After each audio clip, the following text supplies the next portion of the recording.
إخلاء مول سيتي سنتر ألماظة بسبب حريق لوحة كهرباء ومحول. السلام عليكم ورحمة الله وبركاته، ازيكم عاملين ايه؟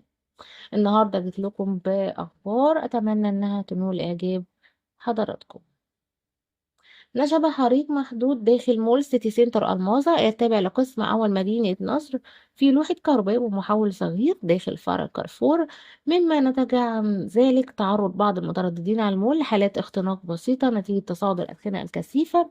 وكشفت مصادر أمنية أنه جرى إخلاء المول كإجراء احترازي، وجاء ذلك في إطار الحرص على سلامة الزوار والعاملين، بالإضافة إلى أنه جرى تأمين الموقع بالكامل.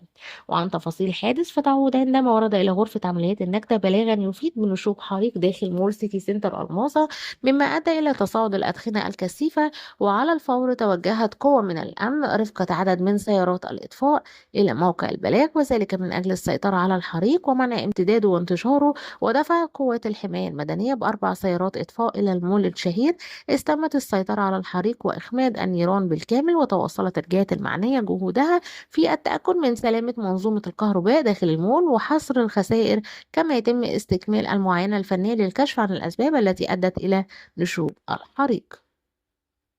بكده يكون خلص الخبر ده. لو الفيديو عجبكم وصلكم قبل أي حد تاني ما تنسوش لايك على الفيديو واشتركوا في القناة وشير كتير عشان نوصل لكل الناس.